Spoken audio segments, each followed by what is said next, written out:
श्री शिवाय नमस्तुभ्यम। हर हर महादेव। पूज्य गुरु जी की अभी जो हाल ही में कथा चल रही है, समर्पण शिव महापुराण की कथा, गुरु जी ने उसी कथा के अंतर्गत एक बहुत ही सरल सा उपाय अपने घर में करने वाला बताया है। गुरु जी ने कहा, जब आप किसी अटकली में पड़ जाओ, विषम परिस्थिति में पड़ जाओ, जब आपको कोई रास्ता समझ में नहीं आ रहा हो, आपका कोई कार्य नहीं हो रहा हो, कर्जा अत्यधिक हो गया हो, धन की कमी आ गई हो, 1 रुपया कमाते हो, 1.25 खर्च होता है, अर्थात कमाई से अधिक खर्च हो जाता है, आपके घर में बरकत नहीं है, तो एक सरल सा उपाय आपको अपने घर में अवश्य ही करना है। आप कभी भी इस उपाय को कर सकते हैं, पर सोमवार, विशेषकर सोमवार, प्रदोष, मासिक शिवरात्रि, जो भोलेनाथ के प्रिय दिन होते हैं, उन तिथियों पर यदि हम कोई उपाय करते हैं तो उसका फल हमें तुरंत मिलता है, अर्थात अनंत गुना होकर के मिलता है।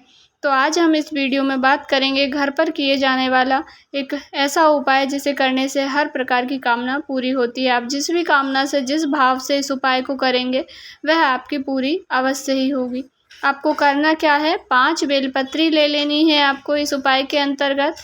2 लोटा आपको जल लेना है अपने ही घर का। उसके बाद आपको लेना है एक दीपक। 3 सामग्री की ही आपको आवश्यकता है, 5 बेलपत्री, 1 गोल बाती का घी का दीपक, 2 लोटा जल। और आपको अपने घर के गमले में, या तो आपके घर में छोटा सा गमला लगा हो, तुलसी मैया का गमला छोड़कर अन्य किसी भी गमले में आप इस उपाय को कर सकते हैं। और यदि पेड़ लगे हैं आपके घर पर, गार्डन है, तो आप वहाँ पर भी इस उपाय को कर सकते हैं। यदि नहीं है तो आप मिट्टी बाहर से ला कर के, बेलपत्री के वृक्ष की मिट्टी लाकर अपने घर में ही एक पार्थिव शिवलिंग का निर्माण बना करके भी इस उपाय को कर सकते हैं। तो आप क्या करेंगे, एक शिवलिंग के नुमा आकृति बना लेंगे, अर्थात पार्थिव शिवलिंग बना लेंगे घर के गमले में। आप उपाय वीडियो में देख करके समझ सकते हैं। आपको एक पार्थिव शिवलिंग का निर्माण कर लेना है। निर्माण करने के बाद आपको घी का दीपक जला लेना है। फिर 5 बेलपत्री अपने हाथ में लेनी है। बेलपत्री साबुत होनी चाहिए, खंडित नहीं होनी चाहिए। आपको 1 बेलपत्री चढ़ानी है, शिव जी की एक पुत्री का नाम लेना है जया। दूसरी बेलपत्री चढ़ानी है विषहरा। तीसरी बेलपत्री चढ़ानी है सावरी वाली। चौथी बेलपत्री चढ़ानी है देव। और 5वीं बेलपत्री चढ़ाएंगे तब द्रौतली। इस प्रकार से आपको शिव जी की 5 पुत्रियों का नाम लेना है। आप 5 पुत्रियों के नाम स्क्रीन पर भी देख सकते हैं। यदि आपको समझ नहीं आए हो तो इस प्रकार से आपको नाम लेकर बेलपत्री चढ़ा देनी है शिवलिंग के ऊपर।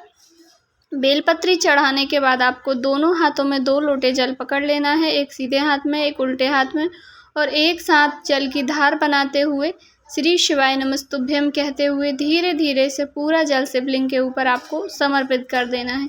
समर्पित करने के बाद में आपका जब दीपक ठंडा हो जाए, अभी आप पूजन कर रहे हैं, उसके बाद आपका दीपक जलता रहे, तब तक आप चाहें तो श्री शिवाय नमस्तुभ्यम का वहीं पे जाप कर सकते हैं, अपनी कामना कह दीजिए।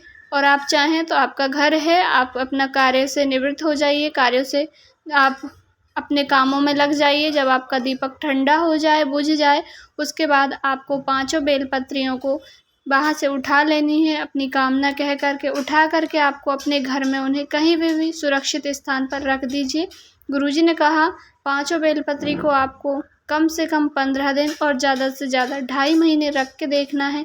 आपका कैसा भी कार्य होगा, यदि व्यापार नहीं चल रहा है तो व्यापार चलेगा, यदि दुकान में उन्नति नहीं हो रही है तो उन्नति होगी, यदि नौकरी में उन्नति नहीं हो रही है तो वह भी होगी। आप जिस कामना से भी इस उपाय को करेंगे, वह आपका पूरा आपको ज़रूर होता हुआ नज़र आएगा। तो पहला उपाय तो आप यह करें, सोमवार के दिन आप इस उपाय को ज़रूर कीजिएगा, यदि आपने अभी तक इस उपाय को नहीं किया है तो। दूसरा उपाय गुरुजी ने बताया, यदि आप कभी मौका लग जाए ऐसा कि आप मंदिर जाएं और कोई भी सामग्री आप लेकर के नहीं जाए, जैसे आप आ रहे हैं, रास्ते में आपके हाथ में कुछ भी नहीं है, ना पुष्प है, ना जल है, कुछ भी आप सामग्री लेकर के मंदिर नहीं गए हैं, और आप मंदिर के पास से निकल रहे हैं और आपका मन हुआ कि मैं मंदिर जाऊं, तो आपको क्या करना है, मंदिर में जो भी दीपक बुझे हुए पड़े होते हैं, जहाँ पर भी पेड़ के नीचे कोई दीपक प्रज्वलित कर देता है, या तो शिवलिंग के आसपास जहाँ पर भी आपको बुझे हुए दीप मिल जाए, उन दीपकों को आपको वहाँ से उठाना है और हटाकर एक जगह एक स्थान पर इकट्ठे करके रख देना है जहाँ पर दीप रखने का स्थान हो।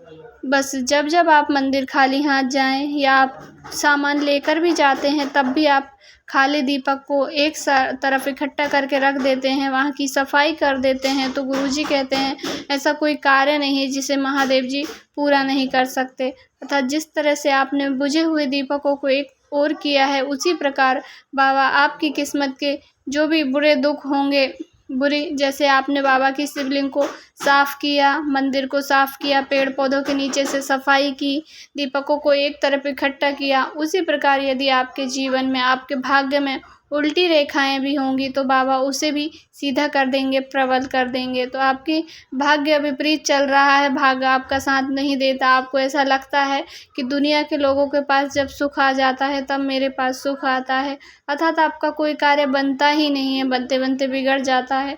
तो आप मंदिर में साफ सफाई बुझे हुए दीपकों को एक तरफ इकट्ठा करके रखें और जो भी वहाँ पर फूल बेलपत्री वगैरह पड़ी हों उन्हें भी आप उठा करके एक तरफ इकट्ठा करें। बस इतना ही करना है। दोनों महा उपायों में से आप दोनों को ही कर सकते हैं, आप चाहें तो एक भी कर सकते हैं, पर जो पार्थिव शिवलिंग वाला है उसे आप अवश्य ही सोमवार के दिन ज़रूर कीजिएगा। वैसे तो इन उपायों को कभी भी कर सकते हैं, जब आपको मौका मिले, जब समय मिले तब कीजिएगा। जानकारी थोड़ी सी भी उपयोगी लगी हो तो वीडियो को लाइक ज़रूर करें।